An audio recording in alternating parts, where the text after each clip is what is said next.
have Vineeta Sharma from Narnolia Financial Advisors joining us. Vineeta, revenue is pretty much in line with what the street was estimating. The bottom line is a clear beat.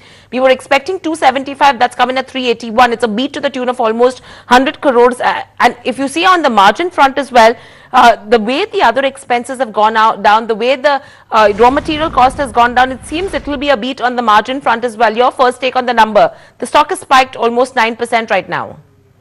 Yeah, the top line and as well as the margin front, Ashok Leyland has done quite well, though our estimates had suggested a little lower PAT or say around 300 crore of PAT, though that's pretty much in surprise because the volume growth that was coming, say for FY19, we were expecting around 13%.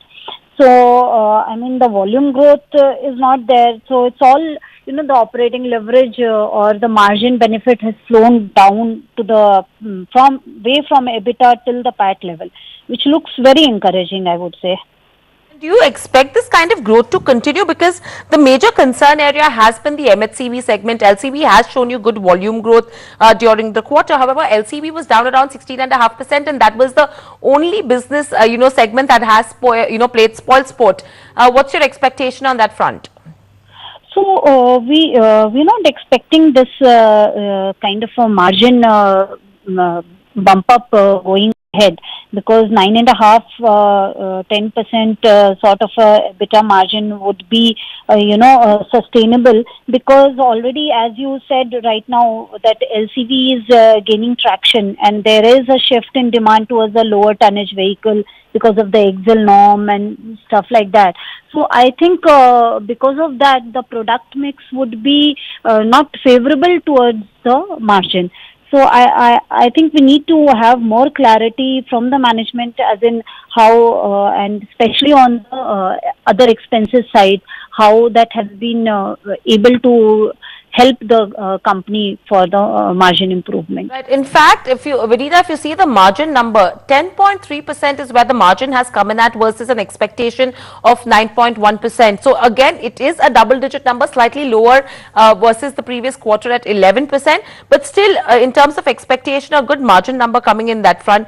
In fact, the company has posted consistent operating margins despite the kind of market volatility that we've seen. And if you see in terms of double-digit EBITDA margin in the last 15 of the past 16 quarters. So in spite of the expectation of a lower number, they are still trying to, cut down their cost and maintain that number. And if you see EBITDA as well at 650 crores versus an anticipation of 582 crores. So operationally also, they are trying as much as they can.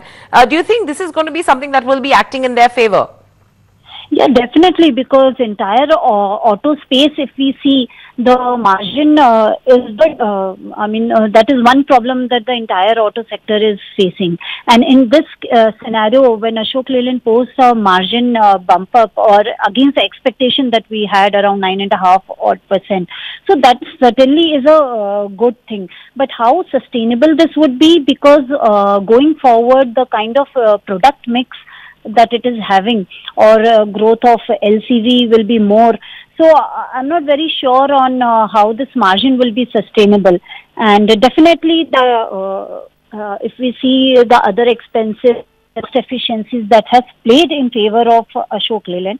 And I think that's a good thing, because one trackable, or what I would like to understand from the management also, would be how the exports are panning out, because right now the export is only around 12% of the total revenue, and if management was they have given a guidance of around 33% for the next 3 to 5 years time frame, and if that happens, I think that this kind of a margin should become sustainable in that case.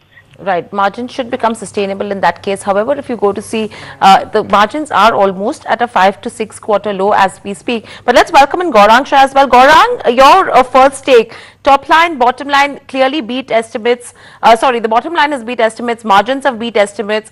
It's only the top line which has been pretty much in line. But, what do you make of these numbers? So, I think in an environment which was highly competitive, with, of course, you had